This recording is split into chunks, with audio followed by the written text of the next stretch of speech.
Now, the first book is called John Cabot, Commander. Right. It's, I guess, the first in the Spinners of Destiny series. Right. Why John Cabot? Like you said, you were on the Matthew, his replica boat that is docked in Bristol. Yeah.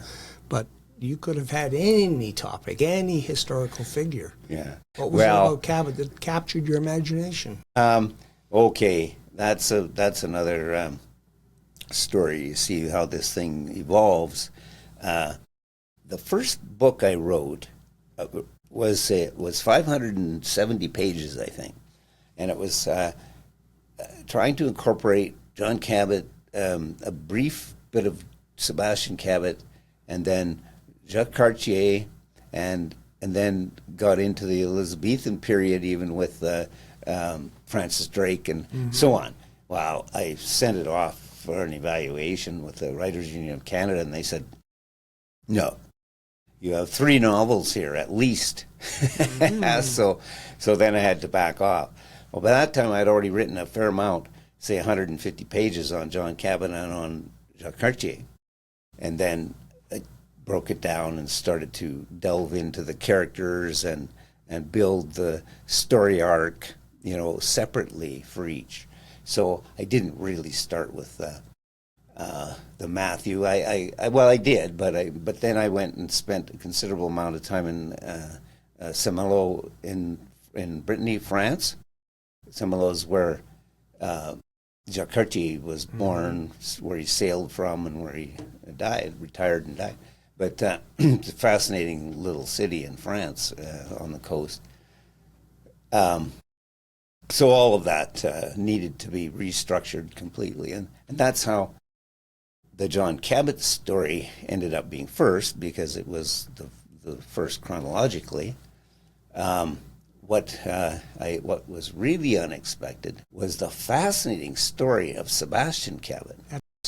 That's his son, and the story of Sebastian is epic. The man lived to be 75 years old, and he was active from age 14 with ships and navigation, and just had a fascinating life of serving the Henry VII, King of England, and then moving to Spain and serving Fernando and Isabella, and rising to quite a position with the Spanish Empire, really. So it evolved, That the age in which you are referencing was an amazing period in human history, because John Cabot, I think his first voyage to North America was 5 years after Columbus. Right. And I believe he also came from Genoa. Right. So do you have any idea, did they ever get to know each other? Did they ever compare notes? Well,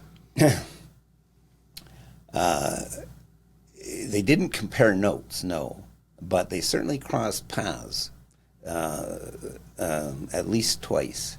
And they did lead somewhat parallel lives in many respects. John Cabot had to leave Venice because of financial difficulties and the threat of debtor's prison.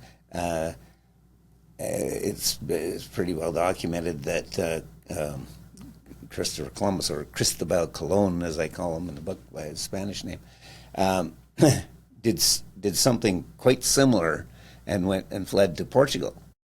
So, but there's no doubt in my mind that John Cabot was inspired by the events that took place, because he was in Spain at the time that Columbus came back and reported a discovery of something. Yeah.